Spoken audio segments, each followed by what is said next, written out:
Good morning Telangana. నేను సంగప్ప. ఈరోజు పత్రికల్లో వచ్చినటువంటి ముఖ్యమైన వార్తలు చూసినట్టయితే నిన్న అసెంబ్లీలో సీఎం కేసీఆర్ మత్స్య పరిశ్రమకు సంబంధించి మాట్లాడుతూ రాష్ట్రంలో మత్స్య విప్లవం తీసుకొస్తామని చెప్పారు. మొత్తం 5,000 కోట్ల ఆదాయమే లక్ష్యంగా ఈ పరిశ్రమ ముందుకు తీసుకెళ్తామని చెప్పారు. దీనివల్ల ఏటా 11 లక్షల టన్నుల చేపలు ఉత్పత్తి చేసి వేలాది మందికి ఉపాధి కల్పిస్తాం దీని ద్వారా అని చెప్పారు. నిజానికి 600 రూపాయల కిలో ఉన్నటువంటి చేపల్ని ఇప్పుడు 15 రూపాయలకు కొని 600కి అమ్ముకొని మధ్యలో ఉన్నటువంటి దళారులు సొమ్ము చేసుకుంటున్నారు. వాళ్ళందరూ భర్తం పడతామని చెప్పి ఆ మాఫియా భర్తం పడతామని చెప్పి నిన్న కేసీఆర్ చెప్పారు. దానిపై ఆధారపడినటువంటి కులవృత్తులు అందరికీ దానిపైన ఉపాధి కల్పిస్తామని కూడా సీఎం అన్నారు. అది ప్రధానంగా ఉన్నటువంటి మెయిన్ బ్యానర్ న్యూస్ అన్ని పత్రికల్లో కూడా. ఇక రెండవ వారు చూసినట్టయితే పాలమూరు రంగారెడ్డి ఎత్తిపోతల పథకానికి లైన్ క్లియర్ అయింది. ఇంతకుముందు గ్రీన్ ట్రిబ్యునల్ దీనికి పర్యావరణ అనుమతులు లేవని చెప్పి స్టే ఇచ్చింది. అయితే నిన్న హైకోర్టు ధర్మాసనం దాన్ని యథావిధిగా పనులు కొనసాగించవచ్చు అని చెప్పి స్టే చెప్పింది. సో ఆ వార్త కూడా ఒకటి ప్రధానంగా ఉంది. ఇవి ప్రధానంగా ఉన్నటువంటి రెండు వార్తలు. తర్వాత నిన్న ఎర్రవల్లి నర్సనపేటలో నిర్మించినటువంటి డబుల్ బెడ్రూమ్ ఇళ్ళని కేంద్ర మంత్రి సందర్శించి చూశారు. ఈ డబుల్ బెడ్రూమ్ ఇళ్ళు దేశానికి ఆదర్శంగా ఉన్నాయి, ప్రధాని దృష్టికి తీసుకెళ్తాము. మొత్తం దేశవ్యాప్తంగా కూడా ఇలాంటి డబుల్ బెడ్రూమ్ ఇళ్ళు నిర్మించేందుకు కేంద్ర ప్రభుత్వం నుంచి కూడా ఇంకా మరింత ఆర్థిక సాయం చేసే విధంగా చెప్తానని చెప్పి కేంద్ర మంత్రి చెప్పారు. అదో వార్త ప్రధానంగా ఉంది. ఆ తర్వాత ఇంకో వార్త చూసినట్టయితే ఇటు పశ్చిమ బెంగాల్లో అక్కడ ఉన్నటువంటి తృణమూల్ పార్లమెంటరీ పార్టీ నేత అరెస్ట్ చేశారు. నిన్న ఒక కుంభకోణంలో ఆయన ప్రధాన నిందితులని చెప్పి ప్రధానంగా ఉన్న పేరుందని చెప్పి. అయితే ఒక్కసారి అక్కడ రాజకీయాలు హగ్గుమన్నాయి. కావాలని బీజేపీ కక్ష సాధింపు చేస్తుంది, ప్రధానమంత్రి నరేంద్ర మోడీ పెద్ద దొంగ, ముందు ఆయన అరెస్ట్ చేయండి అని చెప్పి మమతా బెనర్జీ ఆరోపించారు. అదో వార్త ప్రధానంగా ఉంది. ఆ తర్వాత నిన్న తిరుపతిలో జరిగినటువంటి సైన్స్ కాంగ్రెస్లో ప్రధానమంత్రి నరేంద్ర మోడీ పాల్గొన్నారు. పేదలకు సైన్స్ పెంచాల్సిన అవసరం ఉంది, బడుగులకు అండగా ఉండేందుకు సైన్స్ పరిజ్ఞానం పెంపొందించాలని చెప్పి అక్కడ ఉన్నటువంటి శాస్త్రవేత్తలకి ప్రధాని పిలిపించారు. అదో వార్త ప్రధానంగా ఉంది. ఇవి ముఖ్యంగా ఉన్నటువంటి వార్తలు. పాలమూరు రంగారెడ్డి ఎత్తిపోతల పథకానికి మధ్యలో గ్రీన్ ట్రిబ్యునల్ స్టే ఇవ్వడంతో పని ఆగిపోయి నిన్న హైకోర్టు పనులు చేసుకోవచ్చు, అది ఏకపక్ష తీర్పు, పనులు చేసుకోవచ్చు అని చెప్పి హైకోర్టు తీర్పిచ్చింది. సో దీంతో ఈ పనులు ఏ విధంగా ముందుకు పోతున్నాయి దీనికి సంబంధించి మాట్లాడదాం. మనతో చర్చలో టీడీపీ నుంచి కొత్తకోట దయాకర్ రెడ్డి గారు, టీఆర్ఎస్ నుంచి జీవన్ రెడ్డి గారు, తర్వాత కాంగ్రెస్ నుంచి బెల్లనాయక్ గారు, బీజేపీ నుంచి నరహరి వేణుగోపాల్ రెడ్డి గారు మా వరంగల్ స్టూడియో నుంచి ఉన్నారు. జీవన్ రెడ్డి గారు, నిన్నటి హైకోర్టు తీర్పుతో పనులు మళ్ళీ యథావిధిగా సాగుతాయనుకోవచ్చా, లేకపోతే అందులో ఇంకా కేవలం తాగునీటికి సంబంధించి మాత్రమే కడుతున్నామని చెప్పారు కాబట్టి ఈ ప్రాజెక్టు ముందుకు పోయే అవకాశం లేదు చెప్పి ఇంకా నిన్న కూడా కొంతమంది ప్రతిపక్ష నాయకులు ఉన్నట్టు తెలిసింది. ఈ ఉత్తరానికి లైన్ క్లియర్ అయింది అనుకోవచ్చా? సంగప్ప గారు, ఎప్పుడైనా కానీ సమాజంలో ధర్మం గెలుస్తుందండి. అదేవిధంగా గౌరవనీయులు రాష్ట్ర ముఖ్యమంత్రి వర్యులు కేసీఆర్ గారు చెప్పినట్టుగా అసలు ఈ తెలంగాణ రాష్ట్రాన్ని సాధించుకున్నదే నీటి కోసం. అసలు తెలంగాణ ట్యాగ్ లైన్లో మొదటి వాడు నీళ్లు, నిధులు, నియామకాలు. అట్లాంటి నీళ్ల గురించి అది తాగునీరు కావచ్చు, సాగునీరు కావచ్చు. సాగునీరు ప్రతి ఇంటికి ఇస్తాం, తాగునీరు ప్రతి ఎకరానికి ఇవ్వడానికి మేము ప్రయత్నం చేస్తామని చెప్పి ప్రాజెక్టులకు డిజైన్ చేసి టెండర్లకు కాల్ఫర్ చేసి బడ్జెట్లో డబ్బులు కేటాయిస్తే ప్రతినిత్యం ప్రతిపక్ష పార్టీలు కేవలం మేము కడతామన్న ప్రాజెక్టులను ఆపడానికి ఇదే నిదర్శనం. పాలమూరు రంగారెడ్డిలో గత డిసెంబర్ 13వ తారీఖున కోర్టుకు వెళ్ళి దాదాపుగా గ్రీన్ ట్రిబ్యునల్ వద్దకు వెళ్ళి ప్రభుత్వ తరపు వాదనలు వినకుండానే స్టే ఇచ్చారు. ఈ ప్రాజెక్టుని కట్టడానికి వీల్లేదని. అసలు మహబూబ్నగర్, నల్గొండ జిల్లాల్లో కరువు పీడిత ప్రాంతాలు, ఫ్లోరైడ్ బాధితులు ఎక్కువగా ఉన్నారు. ఈ ప్రాంతంలో తాగునీరు కోసం, సాగునీరు కోసం ఈ ప్రాజెక్టును వాడుకుంటాం, ప్రజలకు అండగా నిలుస్తాం, ప్రతి ఇంటికి నీళ్ళు ఇస్తామని చెప్తే దాని మీద తీసుకొచ్చి ప్రకృతికి విరుద్ధంగా అన్ని రాజకీయ పక్షాల తరపున ఒకటే అడ్వకేట్ అండి. ఆమె మల్లన్న సాగర్లో వేస్తే ఆమెనే రచనారెడ్డి గారే, పాలమూరు రంగారెడ్డిలో రచనారెడ్డి గారే.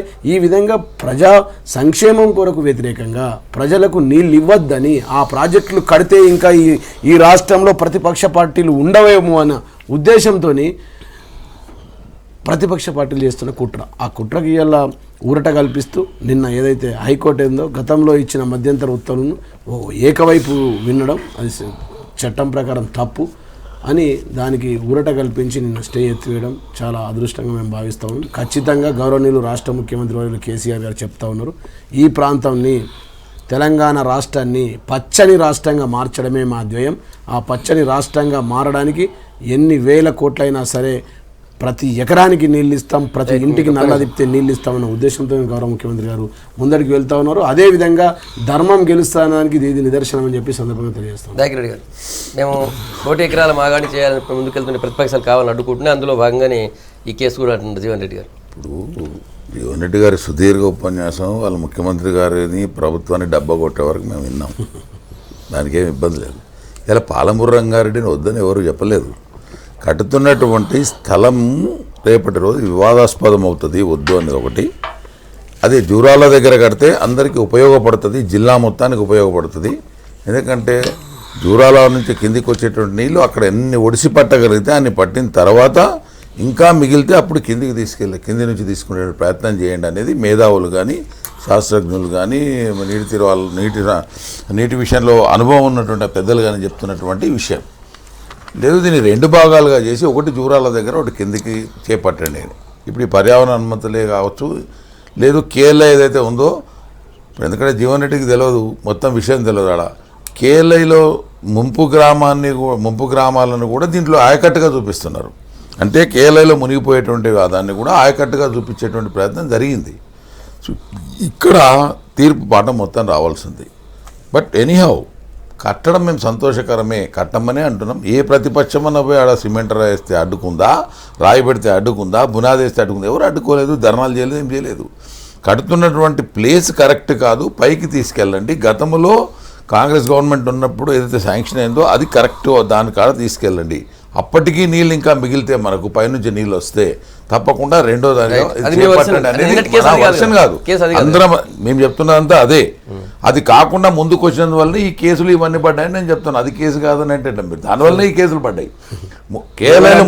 ఒక్క నిమిషం, కేఎల్ఐలో ముంపును కూడా తీసుకొచ్చి మీరు దాంట్లో చూపుతున్నారు. దానివల్ల పర్యావరణ అనుమతులు ఇవన్నీ ఇబ్బంది వచ్చాయి. సరే, ఇప్పటికీ ఈరోజు రాష్ట్ర ప్రభుత్వం వేసినటువంటి అఫిడవిట్ వల్ల ప్రభుత్వం ఇరుకున పడుతుందా, రైతులు ఇరుకున పడతారా తెలుస్తుంది రేపొద్దున. వాళ్ళకి చాలా స్పష్టంగా మనకు తెలుస్తున్న సమాచారం. ఎందుకంటే మన పాఠం మొత్తం తెలియదు తీరుపుది. మనకు ఉన్నటువంటి సమాచారం ప్రకారం ఓన్లీ తాగునీటికి మాత్రమే తీసుకుంటాం, మిగతాది ఏం కాదు అనేటువంటి చెప్పినారు అక్కడ. ఇది ఇన్ని రోజులుగా చెప్తున్నటువంటి లక్షల ఎకరాలంతా ఉత్తది అనేది ఇప్పుడు అర్థం అనుకోవాలా మేమంతా. కాబట్టి ఆ తీర్పు పాఠం పూర్తిగా రావాల్సిన అవసరం ఉంది. ఇటువంటి ఇబ్బందులు రాకుండా చూడాలంటే జూరాల నుంచి తీసుకోవడం మేలని మొదటి నుంచి వాదిస్తున్నాం. ఇవాళ కూడా చెప్తాం, జూరాలలో నీళ్ళు లేవు ఇప్పుడు. ఆల్రెడీ ఇప్పుడు డిసెంబర్ జీవన్ రెడ్డి గారు మీరు సుదీర్ఘంగా చెప్పారు 24 గంటల జూరాలలోనే జూరాలలోనే 6 టీఎంసీలకు 3 టీఎంసీలు కూడా లేవు, సగం 3 పోయింది. ఆ 3 కూడా ఎవడిష్టం వచ్చేట వాడు ఇసుకపోతా ఉన్నాడు, నియంత్రణ లేదు. దాన్ని పెంచమంటున్నాం మేము, జూరాలను రీడిజైన్ చేయమన్నాం. అది తప్ప మేము చెప్పింది. ఒక్క మాట సార్ సంగప్ప గారు, గత నెల 13వ తారీఖున గ్రీన్ ట్రిబ్యునల్కి వెళ్ళి ఈ నెల 17 వరకు స్టే తీసుకొచ్చిన రచనారెడ్డితో సహా ఇతర ఎంతమంది పిటిషనర్లు అంతమంది ఏ పార్టీలకు చెందినవారో వెళ్ళి చూడండి. మేము ఆపినామా, ప్రాజెక్ట్ ఆపినామా, స్టే తీసుకొచ్చింది ఎవరు, ఈ ప్రాజెక్టుల మీద వెళ్తున్నది ఎవరు? టీడీపీలో లెక్కలేని నాయకులు వెళ్తా ఉన్నారు. ఏదైతే తప్పు అని చెప్తున్నాం. పిటిషన్ ద్వారా డీటెయిల్స్ తెప్పియండి సార్. రచనారెడ్డితో సహా ఇతర చాలా మంది పిటిషనర్లు వేశారు కదా సార్. కాంగ్రెస్ టీడీపీ నాయకులా కాదా? ఈ ప్రాజెక్టులను ఆపడానికి వాళ్ళు స్టే తెచ్చింది వాళ్ళు ఎవరైనా కానీ మట్టి కొట్టిందా లేదా, డబ్బు దుర్వినియోగం అవుతుందా లేదా, తాగునీటికి మాత్రమే అఫిడవిట్ వేసి ఏం చేయదలుచుకున్నారు? సెక్షన్ 19(4) ప్రకారం ఇది వ్యతిరేకం, ప్రభుత్వం తరపున వాదనలు వినలేదని చెప్పి స్వయంగా జడ్జి గారు చెప్తా ఉంటే స్వయంగా అడ్వకేట్ జనరల్ కాలేదు, తాగునీటికి మాత్రమే అని చెప్పిండు. మరి అది చూసుకో, అప్పుడు ఆ ఇబ్బంది రాకుండా తప్పులకు ఇట్లా వేసుకుంటారు. ఈ సమస్యకు మూలం గతంలో ఉన్నటువంటి డిజైన్ను డిపిఆర్ను పక్కన పెట్టి ప్రభుత్వం కొత్త డిపిఆర్ను ముందు పెట్టుకొని ఇంటేక్ పాయింట్ ఏదైతే జూరాల నుంచి ఉంటుందో దాన్ని పక్కన పెడేసి కల్వకుర్తి ఎత్తిపోతలకు పక్కన ఇంకో ఇంటేక్ పాయింట్ను పెట్టుకొని ప్రభుత్వం పనులు మొదలు పెట్టడం వల్ల అక్కడ ఉన్నటువంటి ఫారెస్ట్ భూమి పోతుందని చెప్పి కొందరు ట్రిబ్యునల్స్ అదే చెప్తున్నా. అదే దాదాపు 23,000 ఎకరాల భూమి కల్వకుర్తి దాంట్లో పారుతున్నటువంటి భూముల్ని దీంట్లో కూడా పారకంగా చూపించినటువంటి పరిస్థితి. కల్వకుర్తి గతంలో ఉన్నటువంటి పాలమూరు రంగారెడ్డిలో 10 లక్షలు అయితే దీన్ని 11 లక్షలకు పెంచినటువంటి పరిస్థితి. పెంచడం మంచిదే, కానీ డిపిఆర్ లేదు కాబట్టి డిపిఆర్ను ఇవ్వమని అడిగితే ఇవ్వకుంటే డిపిఆర్ ఇవ్వకపోవడం వల్ల చాలామంది కోర్టుకు పోయినటువంటి పరిస్థితి. ఒకవైపు రైతులు పోయినరు, రైతులకు న్యాయం చేయాలి, దీని మీద డిపిఆర్ని ఇవ్వాలని చెప్పి మిత్రుడు చెప్తున్నాడు జీవన్ రెడ్డి. ఆ పోయినటువంటి హర్షవర్ధన్ రెడ్డి ఎవరు, పోయినటువంటి పవన్ కుమార్ రెడ్డి ఎవరు, వాళ్ళిద్దరు కాంగ్రెస్ పార్టీ నుంచి మొన్న కాంటెస్ట్ చేసినటువంటి నాయకులే, దాంట్లో ఏం డౌట్ లేదు. ప్రజలకు న్యాయం చేయాలి, చట్టాన్ని అమలు చేయాలి, 2013 చట్టాన్ని అమలు చేయండి అని చెప్పి మొదటి నుంచి అక్కడ ఉన్నటువంటి ప్రజల పక్షాన వాళ్ళు కొట్లాడుతున్నటువంటి పరిస్థితి ఉన్నది. కాబట్టి ఇవాళ దాని మీద ట్రిబ్యునల్ ఏమని ఇచ్చింది? ఇప్పుడేమో హైకోర్టు కొత్తగా మొత్తం క్లీన్ చేసి ఇచ్చేసిందా? ట్రిబ్యునల్ జనవరి 17వ తారీఖు వరకు ప్రభుత్వం దగ్గర ఉన్నటువంటి డిపిఆర్ను గ్రీన్ ట్రిబ్యునల్ మీద ముంగుడు పెట్టమని చెప్పి ప్రభుత్వానికి ఆదేశాలు ఇస్తూ అప్పటిదాకా పనులు జరపొద్దని స్టే ఇచ్చింది. 17 లోపు ప్రవేశపెట్టాలి. డిపిఆర్ ఏదైతే ప్రభుత్వం దగ్గర ఉందో అది గ్రీన్ ట్రిబ్యునల్ దగ్గర ఇచ్చి ప్రభుత్వం పర్మిషన్ తీసుకొని రావచ్చు. ఆ పని చేయలేదు. పని చేయకపోగా హైకోర్టు ఆశ్రయించింది ప్రభుత్వం. హైకోర్టు ఏం చెప్పింది? మీరు వీళ్ళ వాదనలు వినకుండానే స్టే ఇచ్చిండ్రు, 17 లోపు వాళ్ళ వాదనలు విన్న తర్వాత మీరు చట్ట ప్రకారం మీరు ఇవ్వాల్సుకుంటే ప్రొసీడ్ కండి న్యాయ ప్రకారం అని చెప్పి హైకోర్టు దాన్ని తాత్కాలికంగా నిలుపుదల చేసింది. డిపిఆర్ లేకుండా పనులు ఎట్లా మొదలు పెడతాం మనం? డిపిఆర్ను కనుక ఎందుకు ముందు పెట్టుకోం? ఎక్కడి నుంచి నీళ్ళు వస్తాయి, ఎక్కడెక్కడ ఇస్తున్నాం, ఎన్ని గ్రామాలకు తాగునీళ్ళు ఇస్తున్నాం, ఎన్ని గ్రామాలకు సాగునీళ్ళు ఇస్తున్నాం అనేటటువంటి డిపిఆర్ని ప్రభుత్వం లేకపోవడం వల్లే గ్రీన్ ట్రిబ్యునల్ స్టే ఇచ్చేటటువంటి పరిస్థితి వచ్చింది. కాబట్టి ఇప్పటికైనా ప్రభుత్వం పూర్తి స్థాయి నివేదికతోని డీటెయిల్ ప్రాజెక్ట్ రిపోర్ట్ తన కనుక ముందుకు పోతేనే ఇవన్నీ ముందుకు పోయేటటువంటి అవకాశం ఉంటుంది. ఇదే హైకోర్టుకు మనం ఏమంటాం? భూసేకరణకు సంబంధించి ఒకవైపు ఏమో 123 జీవోతోని సేకరిస్తామని చెప్తాం, రెండో వైపు ఏమో 2013 చట్టాన్ని కూడా అమలు చేస్తామని చెప్పి మనమే రాతపూర్వకంగా ఇస్తాం. ఇంకో దిక్కు ఫీల్డ్ ఆపరేటర్లకు రైతులను బెదిరించి మీరు 120 ప్రకారం తీసుకోకుండా మీ అంత చూస్తామని చెప్పి అది బెదిరించేటటువంటి ప్రయత్నం చేస్తాం. చేతలు మాటలు కోటలు దాటుతాయి, మన చేతలేమో గడప దానటువంటి పరిస్థితి. చెప్పేది ఒకటి, చేసేది ఒకటి జరుగుతున్నటువంటి పరిస్థితి. స్వయంగా నల్గొండ జిల్లా వాసులుండి ఆ జిల్లాలో మీరు ఈ పనికిరాని తాగునీటికి ఎవరొద్దన్నారు? అరే ఎవరొద్దన్నారు?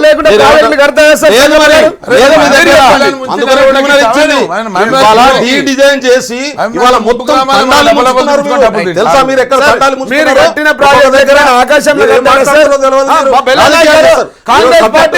సబ్జెక్ట్ మీద మాట్లాడదామంటే సబ్జెక్ట్ మాట్లాడదాం, రాజకీయాలు మాట్లాడదామంటే రాజకీయాలు మాట్లాడదాం. నేను ఇంజనీర్ని, ఇరిగేషన్ లో పనిచేసే ఇంజనీర్.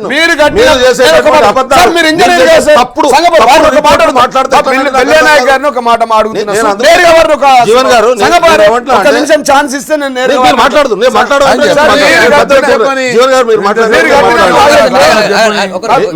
ప్రాజెక్టుల మీద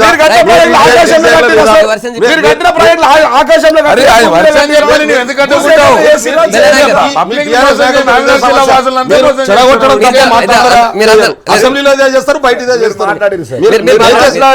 మాట్లాడుతున్నప్పుడు ఇంటర్ఫియర్ కాలేదు జీవన్ గారు. సమాచారం ఉంటే మీరు నోట్ చేసుకోండి, మళ్ళీ చెప్పండి. మీరు మాట్లాడుతున్నప్పుడు మధ్యలో చూడడం కాదు కాబట్టి అందుకనే నేను ఒక్కటే మాట ఎక్కువ చెప్పాను. అందుకనే నేను ప్రభుత్వం డీటెయిల్ ప్రాజెక్ట్ రిపోర్ట్ తోని 2013 చట్టం ప్రకారం ముందుకు వస్తే ఈ సమస్యలను రావు. ఇప్పటికే ప్రాజెక్టులు పూర్తి స్థాయిలో మొదలయ్యేటి. ప్రభుత్వమే సమస్యలను క్రియేట్ చేసుకుని సృష్టించుకొని వాటిని ఇంకో దిక్కు నెడుతున్నటువంటి పరిస్థితి ఉన్నది. పిల్లిని కనుక మూలకు కొడితే ఎట్లా తిరుగుబాటు చేస్తుందో ఇవాళ ప్రజల తిరుగుబాటు చేసేటటువంటి పరిస్థితి తీసుకురావడం సరైంది కాదు. ప్రభుత్వం ఒక పద్ధతి ప్రకారం పోవాల్సినటువంటి అవసరం ఉంది. 2 బెడ్రూమ్ల ఇల్లు కడితే దానికి ప్రాజెక్ట్ రిపోర్ట్ ఉంటుంది సార్. 1000 కోట్ల రూపాయలతో పెట్టే ప్రాజెక్ట్ రిపోర్ట్ లేకుండా డిపిఆర్ లేకుండా కడతారా సంగప్ప గారు? ఏమంటున్నామంటే డబుల్ బెడ్రూమ్ కు ఎన్నిసార్లు మారుస్తారు మీరు? 5 లక్షల నుంచి 7.5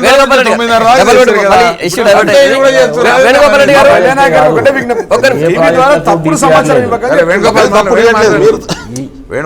ఈ ప్రాజెక్టే కాదు, ఏ ప్రాజెక్టులకు కూడా డిపిఆర్ లేకపోవడం అనేది దురదృష్టం. ఎందుకంటే డిపిఆర్ ఉండడం వల్ల ఎక్కడి నుంచి ఎక్కడికి ప్రాజెక్ట్ పోతున్నది, ఎంత ల్యాండ్ పోతున్నది, ల్యాండ్ అక్విజిషన్ ఎంత, దాంట్లో ప్రాజెక్ట్ ఎక్కడ కడుతున్నారు, ఎక్కడికి ఇరిగేషన్ అవుతుంది అనేది కొంత అందరికీ తెలిసే అవకాశం ఉంది. దీన్ని సీక్రెట్లో పెట్టాల్సిన అవసరం లేదు. ఒకవేళ ఏదన్నా ప్రాబ్లం ఉంటే డిపిఆర్ ప్రాబ్లం ఉంటే పిలిచి మాట్లాడవచ్చు, కూర్చుండే పెట్టచ్చు. కానీ అసలు గవర్నమెంట్ వన్ సైడు డిపిఆర్ లేకుండా కార్యక్రమాలు తీసుకోవడం వల్ల చాలామంది భూములు పోయేవాళ్ళు కానీ, లేకపోతే కట్టే ప్రాజెక్టు కానీ, వచ్చే నీళ్ళు కానీ ఎవరికి ఏ అవగాహన లేకుండా పోతున్నది అనేది ఒక ఆందోళన.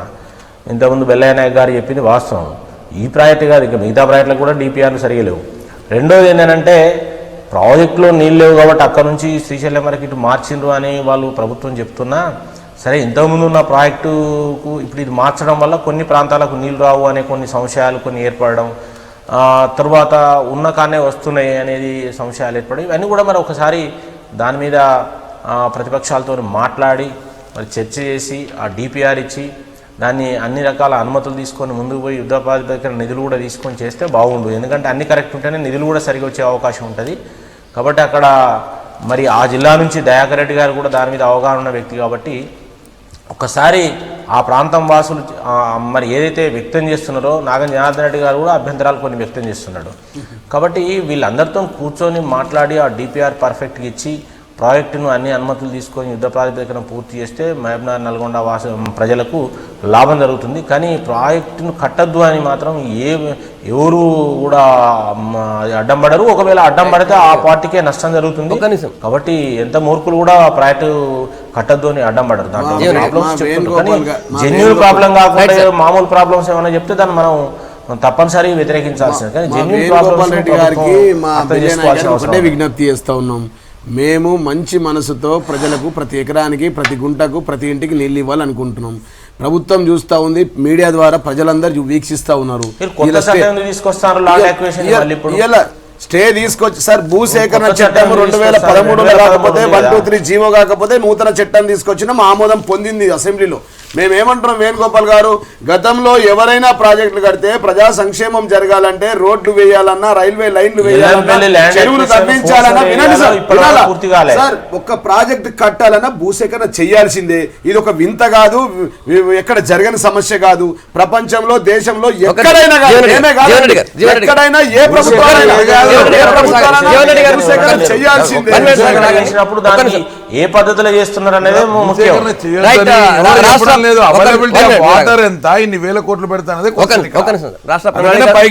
ప్రణాళిక సంఘం ఉపాధ్యక్షుడు నిరంజన్ రెడ్డి గారు ఫోన్ లైన్లోకి వచ్చారు. Good morning sir.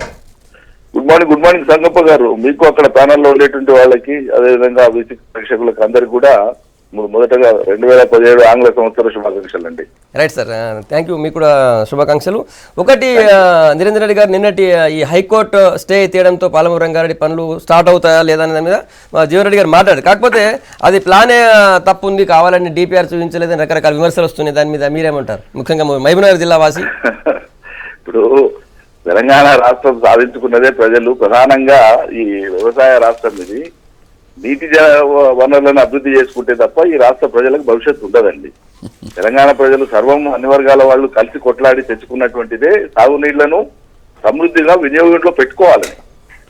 మనకు అందుబాటులో ఉండేటువంటి నదీ జలాలను 60 సంవత్సరాల కాలం పాటు వాడుకోలేని దురవస్థను మనం కళ్ళారా చూసినాం. ఇవాళ ఉన్న నీటిని ఒక రోజు ఆలస్యం కాకుండా ఎంత వేగంగా వాడుకుంటే అది అంత దార్శనిక ప్రభుత్వంగా పేరు వస్తుంది. అంతేగాని మనం మొదలు పెట్టుకుని మనం కట్టుకున్నటువంటి ప్రాజెక్టులకు అతి తెలివి ప్రదర్శించి కేవలం కడుపులో విష పెట్టుకుని రాజకీయ కారణాలతోన కోర్టులకు పోయి కోర్టులను పరిష్కార వేదికలుగా చేసి అక్కడ వ్యాజ్యాన్ని వేసి ఆ రకంగా ఆపాలనుకోవడం అనేటువంటిది ఇది కుర్చీ మాత్రమే కాదండి, అభివృద్ధి నిరోధక మనస్తత్వం, చాలా దుర్మార్గం.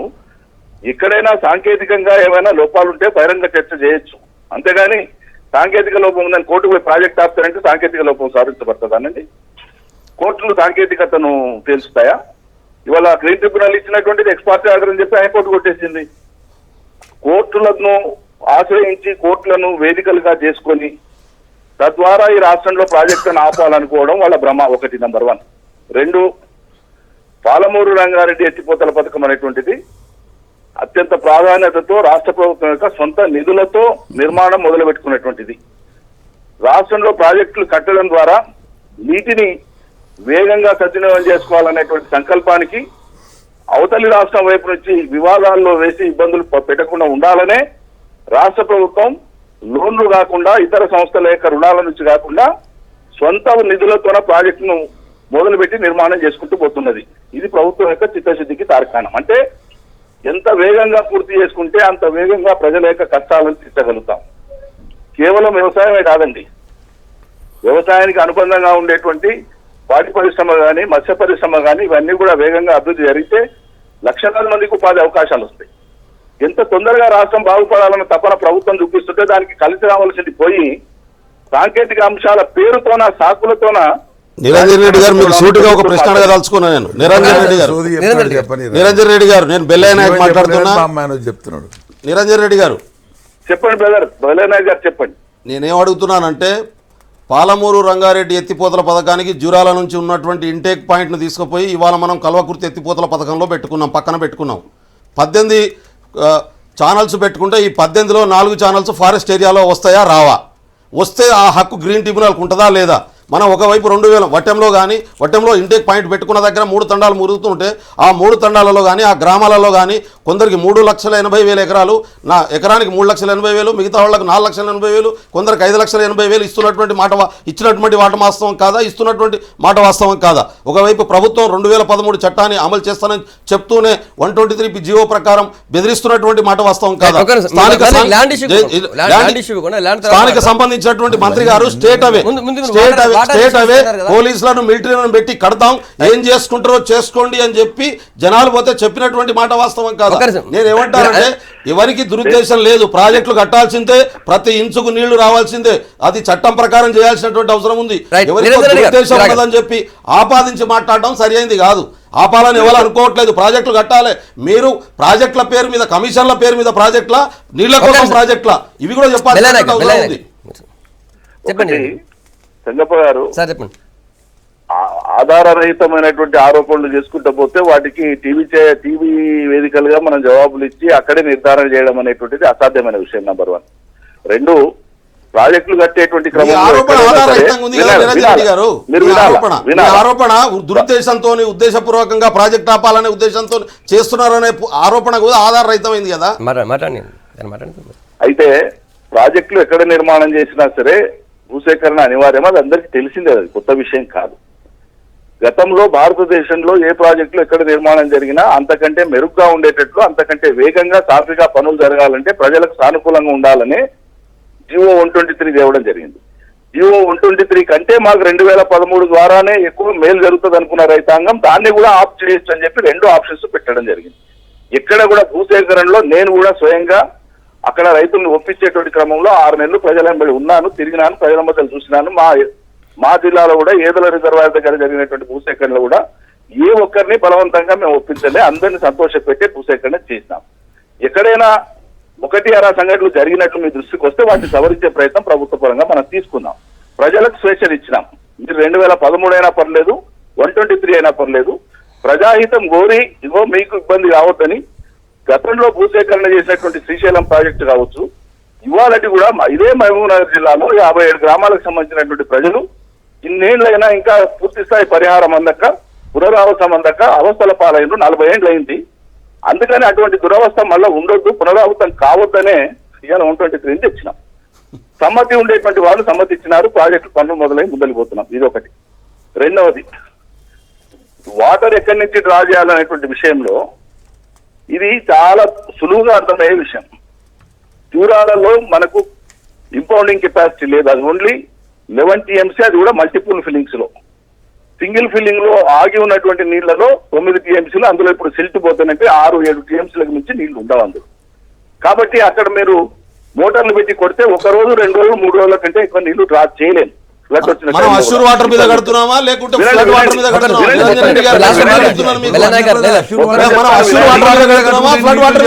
ఈ ప్రాజెక్టు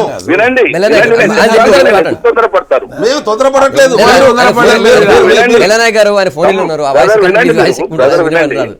అసమగ్రమైన సమాచారంతో మనం ఎవరో క్యారీ కావద్దు దయచేసి. ఎవరు క్యారీ కావద్దు, మీరు కానీ నేను కానీ. వినండి ప్లీజ్. జూరాల మీద ఇప్పటికే వరద జలాల మీద ఆధారపడినటువంటి 20 TMCల నెట్టెంపాడు ఉన్నది.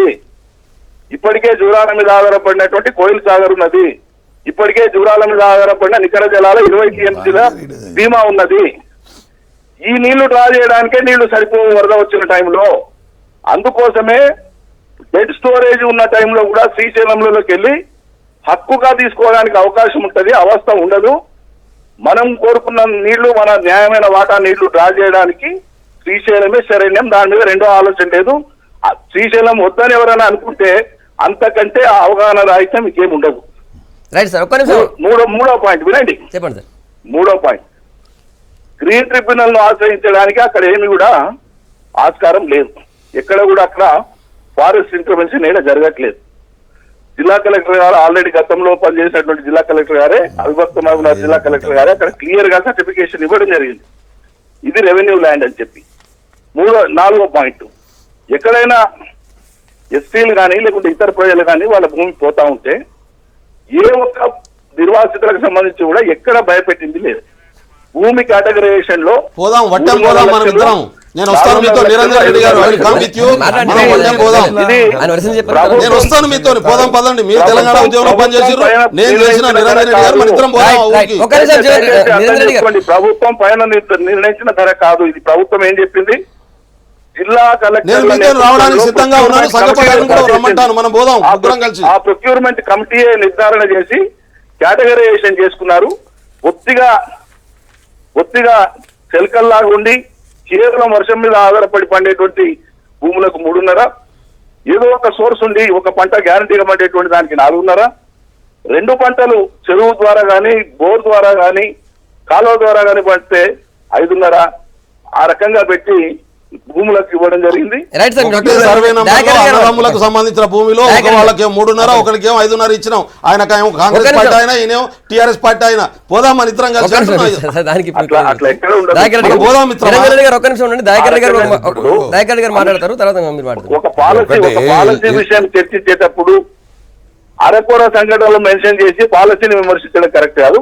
పాలసీలో ఏమైనా లోపం ఉంటే దాని మీద చర్చ జరగవచ్చు. ఇప్పుడు ఇంకా చర్చించే సందర్భమే కాదు. ప్రాజెక్టు పనులు ప్రారంభమైతే ఏప్రిల్ 29కే ప్రారంభమైనాయి. 2016 ఏప్రిల్ 29కే శరవేగంగా పోతున్నాయి.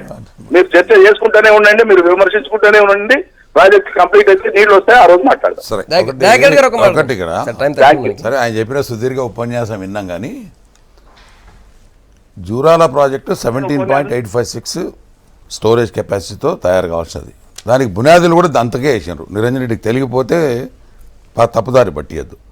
దాన్ని ఆ రోజు కర్ణాటక ప్రభుత్వానికి డబ్బులు ఇవ్వనందువల్ల ఆ రోజు ఉన్నటువంటి కర్ణాటక ప్రభుత్వానికి డబ్బులు ఇంకా అరగంట చేయండి, నాకే అభ్యంతరం. 17.56 టీఎంసీలు ఉండాల్సింది. ఆ తర్వాత చంద్రబాబు నాయుడు గారు ఉన్నప్పుడు భీమా రీమాడరైజేషన్ ద్వారా ఒక 20 టీఎంసీలు. ఇది మొత్తం 37.885 టీఎంసీలతో పాటు కోయిల్ సాగర్ 7 టీఎంసీలు, ఊకచెట్టి వాగి 1.90, ఇవన్నీ కలుపుకుంటే దాదాపు 44.5 టీఎంసీలు నికర జలాలు ఉన్నాయి. దానిలను ఆపుకోవాలంటే జూరాలను రీడిజైన్ చేయాలి. రీడిజైన్కు కర్ణాటక ఒప్పుకోదు. Yes we agree. ఆ రోజు అందుకే వీరేంద్ర పాటిల్ గారు, వెంగళరావు గారు ఉన్నప్పుడు పాగా పుల్లారెడ్డి గారు దాన్ని ట్రై చేసి పెన్నీరియల్ వాటర్ సుదీర్ఘమైనటువంటి అబద్ధాలు ఇన్న తర్వాత మీరు అవకాశం ఏంటంటే కరెక్ట్ కాదు. చిన్న ఇష్యూ కాదు ఇది. నీటి లభ్యత లేదనేది ఆయన ఉందనే చెప్తున్నా. 44 టీఎంసీలు నికర జలాలు ఉన్నాయి. 94 టీఎంసీలు మొత్తం మనకు రావాలి వరద జలాలతో.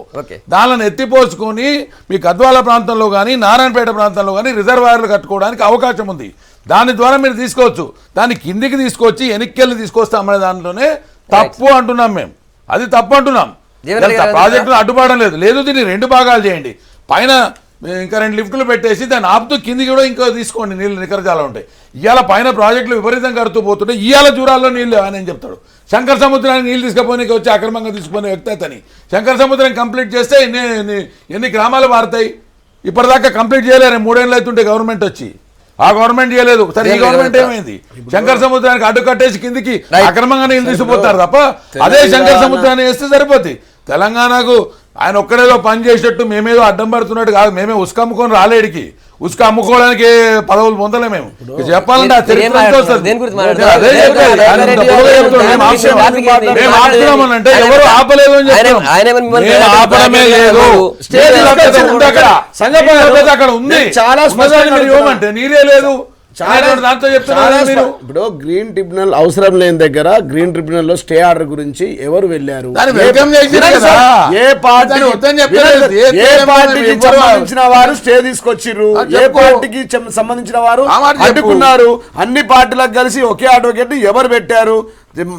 చాలా స్పష్టంగా 1134 గ్రామాలకు మేము తాగునీరు ఇస్తాం. గతంలో కరువు పీడిత ప్రాంతం, ఫ్లోరైడ్ బాధితుల ప్రాంతం ఉంది. ఈ ప్రాంతంలో సాగునీరుతో పాటు తాగునీరు ఇవ్వడానికి ప్రాజెక్ట్ కడతా ఉన్నామంటే దాన్ని అడ్డుకుంటామంటే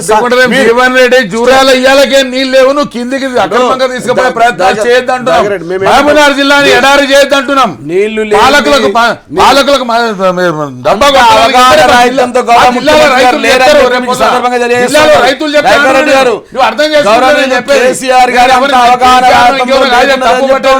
అవగాహన రాహిత్యం అనేది తప్పు అంటున్నా. మీరు అంటున్నారు కదా, అర్థం చేసుకో కొంచెం. జూరాలను ఇంకా పెంచుతూ మిగిలిన నీళ్ళు కింద తీసుకుంటే ఆ జిల్లా బాగుపడుతుంది, ఆ జిల్లా ప్రయోజనాలు తాకట్టు పెట్టి మేము ఇస్తాం. తెలంగాణ జిల్లాలు ఏ విధంగా బాగుపడాలో గౌరవ ముఖ్యమంత్రి గారికి తెలిసినంత మీకు అవగాహన లేదు. ప్రతిపక్ష జిల్లా గురించి ఆలోచన జిల్లా గురించి జూరాల వాడే కానీ ప్రాజెక్టులు కడతా ఉంటే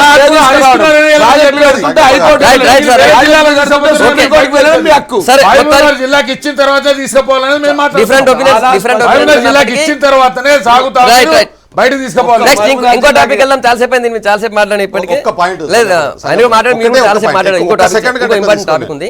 రైట్, ఈ 18 బెడ్లలో 4 బెడ్లు ఫారెస్ట్ ఏరియాలో ఉన్నాయి. నిరంజన్ రెడ్డి గారికి తెలియదు అది కాబట్టే గ్రీన్ ట్రిబ్యునల్ దాంట్లో ఇంటర్ఫియర్ అయింది. అది లేకుంటే గ్రీన్ ట్రిబ్యునల్ కూడా అవకాశం లేదు. కాబట్టి అదొక చాలా స్పష్టంగా ఏజీ గారు చెప్పారు. ఏజీ గారు నిన్న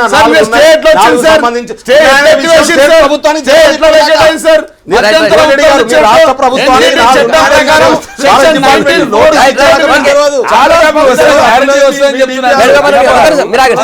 పర్యావరణ కావాలా వద్దండి. పర్యావరణ అనుమతులు అవసరమే లేదు. రామకృష్ణారెడ్డి గారు ఇచ్చినటువంటి ఫారెస్ట్ డిపార్ట్మెంట్ నోటీస్ ఇచ్చేదాంట్లో ఇవి దాంట్లో వస్తాయనే విషయం మాకు తెలియదని జీపీ గారు నిన్న హైకోర్టులో అఫిడవిట్ సమర్పించిందండి. మీరు ఇట్లా అబద్ధం చెప్తే ఎట్లా నాకు అర్థం కాదు. తాగునీటి కోసం పెట్టేటువంటి ప్రాజెక్ట్ లో పర్యావరణ అనుమతి అవసరం లేదని చెప్పి హైకోర్టు చెప్పినారు. హైకోర్టు ఒప్పుకుంది కదా. హైకోర్టు 17వ తారీఖు వరకు వాదనలు వినకుండానే వాళ్ళు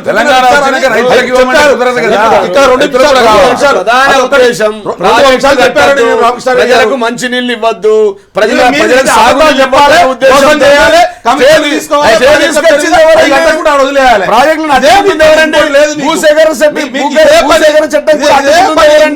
అడ్డుకున్నది ఇదే పని చేయాలి. రీడిజైన్ చేయాలి, పెంచాలి, కాంట్రాక్టర్ పైసలు ఇవ్వాలి, కమిషన్ తీసుకోవాలి. అదే పని. ఇంకోటి స్కీములు చేస్తున్నాం.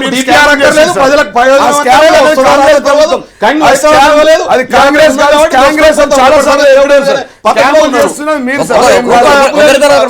రాష్ట్రాన్ని 1,30,000 కోట్లకు అప్రూవల్ పెట్టాలి. మనం చేసుకోవాలి. ఈ ఎజెండాతో పనిచేస్తున్నాం. గత నెల 13వ తారీఖు మీరు కోర్టుకు వెళ్ళిర్రు. ఇవాళ మధ్యంతర ఉత్తర్వులను స్టే వెకేట్ చేసింది. ఎన్జిటి సెక్షన్ 19(4) ప్రకారం చాలా స్పష్టంగా ఉత్తర్వులు జారీ చేసింది. ఇవాళ పర్యావరణ అనుమతులు లేవని చెప్పి మేము కూడా అఫిడవిట్లో వేయడం జరిగింది. అదంతా మన ముందు ఉన్నది. దానికి అబద్ధ ప్రచారం చేస్తే ఎట్లా? ప్రచారం మీరు వేసిన అఫిడవిట్ ఓన్లీ తాగునీరు అన్నారు. మరి ఆ రైతులతో భూములు తీసుకుంటున్నారు.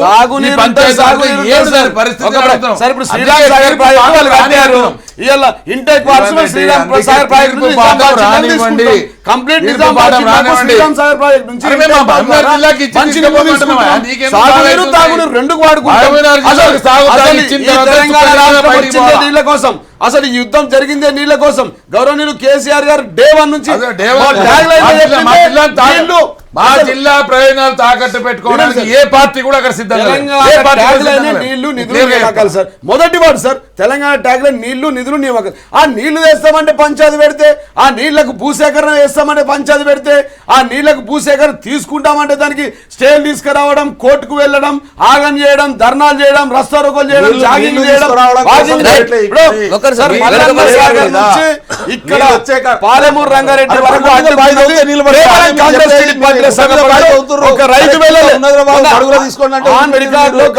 రాష్ట్ర ముఖ్యమంత్రి కోర్టులో జరిగిన మాట్లాడుతున్నాం.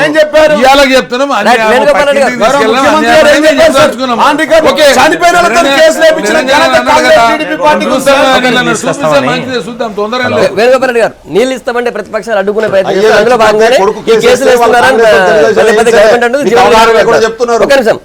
అయితే నేనేమంటున్నా అంటే నీళ్లు వస్తాయంటే ప్రతిపక్షాలు అడ్డుకునే అనేది కరెక్ట్ కాదండి. సరే ప్రతిపక్షాలు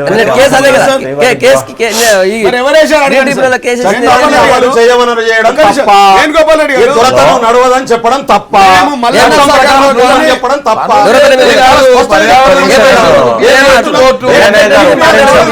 మాట్లాడుతున్నది మీరు మాట్లాడుతున్నది కరెక్ట్ కాదు. చట్టం ప్రకారం పోమని చెప్తున్నాం. అదే సార్ తప్పేం లేదు కదా.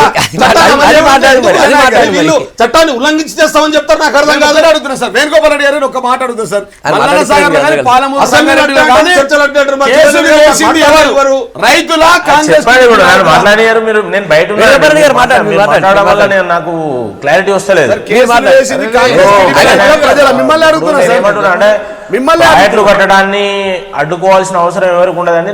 నేను మా వైపు నుంచి అయితే మేము ప్రాజెక్టు కట్టడాన్ని అడ్డుకోము. మేము ప్రాజెక్టుల మీద అనేక సంవత్సరాల నుంచి పాదయాత్రలు చేసినాం, ప్రాజెక్టులు కట్టాలని చెప్పినాం.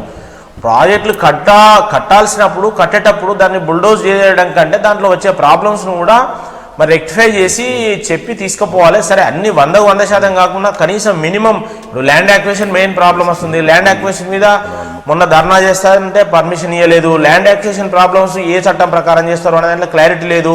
మళ్ళీ కొత్త చట్టం తీసుకొస్తా అంటున్నారు. ఇవన్నీ ప్రాబ్లమ్స్ ఉన్నప్పుడు డెఫినెట్గా నష్టపోయే వాళ్ళు మాత్రమే వాళ్ళకు క్లెయిమ్ చేస్తున్నారు. మేము ప్రాజెక్టులు మీరు గిట్నే లొల్లి పెట్టండి, కట్టేది కడతాం చూడండి అని నిరంజన్ రెడ్డి గారు అన్నారు. ప్రాజెక్టు కట్టి నీళ్ళు తీసుకొస్తే ఏ మూరు కూడా వద్దని చెప్పడండి. ప్రాజెక్టు కడితే ఎందుకు అదంటారు? ప్రాజెక్టు ఇవాళ కొత్త కడుతున్నారు ఈ దేశంలో, ఈ రాష్ట్రంలో. కాబట్టి కట్టేటప్పుడు దాన్ని మరి ఏమేమి అంశాలు లేవనెత్తుతున్నారు, ఏ ప్రాబ్లమ్స్ జెన్యూన్ ఉన్నాయో వాటిని పరిష్కరించాల్సి ఉండే. ఇప్పుడు మరి మరి నిరంజన్ రెడ్డి గారు ఏదైతే డీటెయిల్డ్ ప్రాజెక్ట్ రిపోర్ట్ మీద వారు ఏం చెప్పలేదు. ఎందుకు ఇవ్వలేదు అంటే ఏం చెప్పలేదు. సరే, మీరు అక్కడ నీళ్ళు లేవు, నీళ్ళున్న కాంచి నీళ్ళు పట్టుకొస్తానని చెప్తున్నారు, సంతోషం. నీళ్ళున్న కాంచి మీరు పట్టుకొస్తే మేము అదంటలేము. కానీ దాంట్లో ఉన్న డీటెయిల్ రిపోర్ట్స్ ఇచ్చి దాన్ని ప్రాబ్లమ్స్ రెక్టిఫై చేసి రెక్టిఫై చేసి తీసుకురామని అంటున్నారు. దానికి ఎంత ప్రాబ్లం చేసినా మేము ప్రతిపక్షాలకు ఒకటే విజ్ఞప్తి చేస్తున్నాం. ఆన్ రికార్డ్ లో అసెంబ్లీలో ఎవరు అగౌరవపరచలేరు. కలిసి రండి, ప్రతి ఎకరానికి ప్రతి ఇంటికి నీళ్లు ఇచ్చుకుందామని చెప్పి విజ్ఞప్తి చేస్తా ఉన్నాం.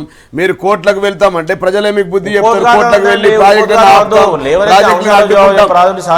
ప్రాజెక్టుల మీద కోర్టులకు వెళ్ళింది ఎవరు? వారి తరఫున పిటిషన్లు వేసింది ఎవరు? హైకోర్టు, సుప్రీంకోర్టు ప్రాజెక్టులు అడ్డుకునే ఏజెన్సీలా చట్టాన్ని అమలయ్యేటట్టు చూసే ఏజెన్సీలా ఎట్లా మాట్లాడతారు? నాకు అర్థం కాదు. కోర్టుకు పోవడం అనేది రాజ్యాంగ విరుద్ధం అన్నట్టు మాట్లాడతారు, మీరు ప్రజా వ్యతిరేకమైనట్టు మాట్లాడతారు. కోర్టు అనేటటువంటిది చట్టం ప్రకారం పనిచేయాలి, పనిచేయించేటటువంటి ఒక యంత్రాంగం. కోర్టుకు ప్రజలకు అన్యాయం జరిగినప్పుడు కోర్టుకు పోతారు. ప్రభుత్వం పట్టించుకోనప్పుడు కోర్టుకు పోయి న్యాయం తెచ్చుకుంటారు. చట్టం ప్రకారం పనిచేయట్లేదనే విషయం కోర్టు స్పష్టంగా చెప్తున్నది.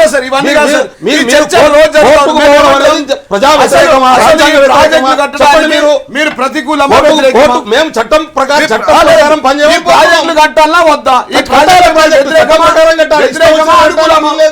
ప్రాజెక్టులు కట్టాలి, మీ ఇష్టం వచ్చినట్టు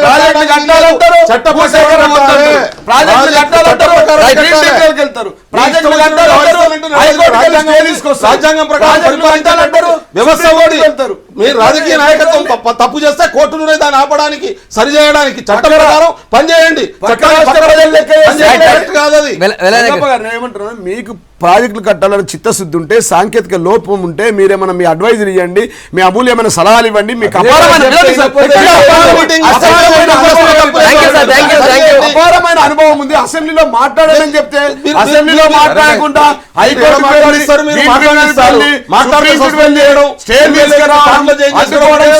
కాదు. ఇప్పటికైనా మీకు విజ్ఞప్తి చేస్తాను, ప్రతిపక్ష నాయకులకు బంగారు తెలంగాణ నిర్మాణం జరగాలంటే ఖచ్చితంగా ఈ ప్రాజెక్టుల నిర్మాణం జరగాల్సిందే. 600 భూమి ఆకాశం కింద మీదలైనా మీరు అడ్డుకున్నా కానీ ఈ ప్రాజెక్ట్ లాగా